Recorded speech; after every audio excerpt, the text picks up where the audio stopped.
Assalamualaikum warahmatullahi wabarakatuh. Kami dari kelompok 13 akan membahas makalah dengan judul Hadis Mudhol, Hadis Mu'allaq, dan Hadis Mantruk. Tujuan pembuatan makalah ini untuk memenuhi tugas ulumul hadis.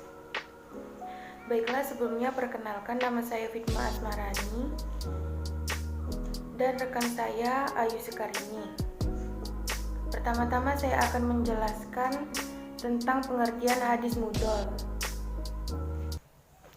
Hadis mudhol adalah hadis yang terputusnya sanad, dua perawinya atau perawinya lebih secara berturut-turut.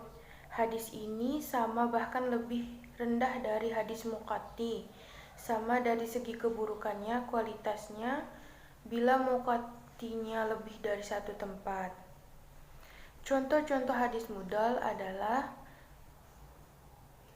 Imam Syafi'i berkata, telah menceritakan kepada kami Sa'id bin Salam dari Ibnu Juraij bahwa Nabi Muhammad SAW apabila melihat Baitullah, beliau mengangkat kedua tangannya.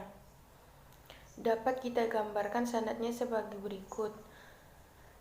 Menurut Ibnu Juraij, dalam sanad di atas adalah tidak sezaman dengan Nabi, bahkan masanya itu di bawah tabi'in, sehingga ia disebut tabi'in, yakni pengikut tabi'in. Jadi antara Juraid dengan Rasulullah SAW ada dua perantara, yaitu sahabat tabi'in. Karena kedua orang ini, sahabat dan tabi'in, tidak disebutkan di tengah sanad, maka periwayatnya hadis di atas disebut mudhol. Hadis yang diriwayatkan oleh Al-Hakim dalam Ma'rifatu Ulumil Hadis, beliau berkata, telah meriwayatkan kepada kami Abu Bakar bin Abi Nas. Beliau berkata, telah meriwayatkan kepada kami Ahmad bin Muhammad bin Isa Al-Qadi. Beliau berkata, telah meriwayatkan kepada Al-Qa'in dari Malik, bahwasanya beliau menyampaikan kepada bahwa Abu Hurairah berkata, Rasulullah SAW bersabda, setiap budak itu harus diberi makan dan pakaian yang baik, dibebani pekerjaan yang terlebih kecuali ia mampu. Hadis di atas mudhol karena digugurkan oleh dua orang perawi secara berturut-turut, antara Malik dan Abu Hurairah, yaitu Muhammad bin Ajlan dan ayahnya. Hadis mudhol tergolong mardud atau tertolak karena tidak diketahui keadaan perawi yang digugurkan. Apakah mereka tergolong orang-orang yang diterima periwayatnya atau tidak? Demi keaslian suatu hadis, sanad yang terputus dan yang digugurkan oleh di antara para perawinya, maka tidak dapat diterima. Adapun hukum hadis mudhol adalah hadis mudhol terhukum dhaif menurut kesepakatan para ulama karena adanya keterputusan dalam sanad dan tidak diketahui bagaimana keadaan perawi yang gugur tersebut. Hadis ini lebih buruk dari hadis mutaki dan mursal karena lebih banyak perawi yang gugur dalam mata rantai sanad.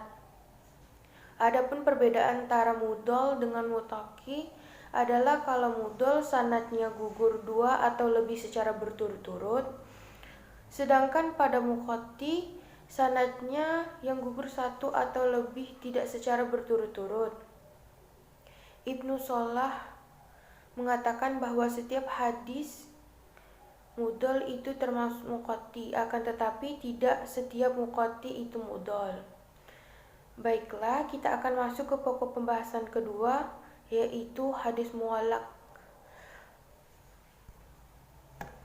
Menurut bahasa, mu'allaq berasal dari kata alaq yang berarti menggantungkan. Mu'allaq berarti suatu yang digantungkan. Sedangkan menurut istilah, hadis mu'allaq adalah hadis yang di dalamnya sanadnya terdapat satu rawi atau lebih yang gugur secara berurutan, meski jalur sanad lainnya terdapat rawi yang gugur atau tidak. Dari pengertian tersebut, maka kita bisa memberikan kesimpulan singkat bahwa sebuah hadis yang di dalam rantai sanadnya terdapat satu rawi yang tidak disebutkan gugur, maka hadis demikian itu disebut hadis mu'allaq. Demikian juga jika sebuah hadis dengan matan yang sama, namun dalam satu jalur sanad memiliki rantai rawi lengkap dan sambung kepadanya Nabi Muhammad SAW, sedangkan dalam jalur sanad lainnya terdapat rawi yang gugur atau tidak disebutkan, maka hadis tersebut juga disebut sebagai hadis mu'allaq. Hadis versi ini memang rawinya sengaja digugurkan atau tidak disebutkan. Biasanya adalah hadis riwayat Imam Bukhari atau Imam Muslim. Baiklah, penjelasan selanjutnya akan dilanjutkan oleh rekan saya, yaitu Ayu Sekarini. Sekian dari saya, terima kasih. Baik, di sini saya akan melanjutkan presentasi dari teman saya. Pembahasan selanjutnya ada contoh hadis mu'allaq. Bismillahirrahmanirrahim. Allahu ahaqqu an yustahya minhu minan nas. Artinya Allah lebih berhak dijadikan tempat merasa malu daripada manusia. Hadis riwayat Abu Daud, Tirmizi. Sanad dalam riwayat dari Imam Abu Daud dari Abdullah bin Maslamah, dari ayahnya Maslamah, dari Bas bin Hakim, dari ayahnya Hakim, dari kakeknya, dari Nabi SAW. Sanad dalam riwayat dari Imam Tirmizi, dari Ahmad bin Mani, dari Mu'az bin Mu'az dan Yazid bin Harun, dari Bas bin Hakim, dari ayahnya Hakim, dari kakeknya, dari Nabi SAW. Namun, Imam Bukhari dalam riwayatnya menggugurkan beberapa rawi dan langsung tersambung dari Bas bin Hakim, dari ayahnya Hakim, dari kakeknya, dari Nabi SAW. Lalu, hukum hadis mu'allaq di dalam kitab Sahihain. Adapun mu'allaq yang ada di dalam Sahih Muslim, jumlahnya hanya sedikit saja dibandingkan dengan hadis mu'allaq yang ada di dalam Sahih Al-Bukhari. Hadis mu'allaq di dalam Sahih Muslim jumlahnya hanya 13 hadis. Sebagian di antaranya telah disebutkan secara bersambung oleh Muslim sendiri. Sebagian lagi disebutkan secara bersambung oleh ulama hadis yang lain. Dan sebagian yang lain disebutkan sebagai tabi dan syahid. Hukum hadis mu'allaq yang ada di dalam Sahihain adalah riwayat yang disebutkan dengan kalimat positif seperti dalam ungkapan Fulan berkata, Fulan menyebutkan, Fulan mengisahkan, atau Fulan meriwayatkan. Maka riwayat itu sahih sampai kepada orang yang ia taklidkan itu.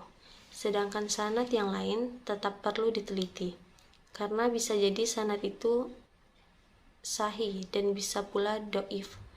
Contoh, riwayat yang disebutkan mu'allaq oleh Bukhari dari Imam Malik, dari Zaid bin Aslam, dari Atha bin Yasar, dari Abu Sa'id Al-Khudri, sebagaimana yang telah disebutkan di atas. Hadis ini dimu'allaqkan oleh Al-Bukhari dengan ungkapan yang pasti dari Imam Malik, yaitu Malik berkata, hadis ini sahih dari riwayat Imam Malik, tetapi rawi lainnya perlu diteliti adalah dan dhabnya serta syarat-syarat kesahihan yang lain. Selanjutnya ada pengertian hadis matruk. Menurut bahasa, matruk merupakan isim maf'ul dari lafaz taraka yang berarti meninggalkan, sedangkan matruk sendiri berarti sesuatu yang ditinggalkan. Sedangkan menurut istilah, seperti dalam kitab Minhatul Muqidz, hadis matruk adalah demikian. Hadis matruk adalah hadis yang para rawinya secara individu melakukan kebodohan agar hadis itu bertentangan dengan kaidah-kaidah yang telah diketahui dan tidaklah diriwayatkan kecuali berasal dari dirinya, rawi itu sendiri. Selanjutnya ada contoh hadis matruk. Yakub bin Sufyan bin Asim telah menceritakan kepada kami. Muhammad bin Imran telah menceritakan kepada kami. Isa bin Ziyad telah menceritakan kepada kami. Abdurrahim bin Zaid telah menceritakan kepada kami dari ayahnya Zaid, dari Sa'ad bin Musayyab, dari Umar bin Khattab berkata, Rasulullah Shallallahu Alaihi Wasallam bersabda, jika saja tidak ada wanita, maka Allah akan disembah dengan hak hakikat ibadah. Mengenai hadis tersebut, Ibnu Adi menjelaskan bahwa ada 2 orang rawi di dalam sanadnya yang tergolong rawi yang matruk, yaitu Abdurrahim dan ayahnya Zaid. Lalu selanjutnya ada hukum hadis matruk. Hukum hadis matruk tidak boleh dijadikan sebagai hujjah karena sangat dhaif. Hadis matruk tidak dibutuhkan dan tidak dapat dibuktikan. Hadis matruk menempati pada urutan kedua setelah hadis madlu. Sekian presentasi dari kelompok kami, kurang dan lebihnya mohon maaf. Wassalamualaikum warahmatullahi wabarakatuh.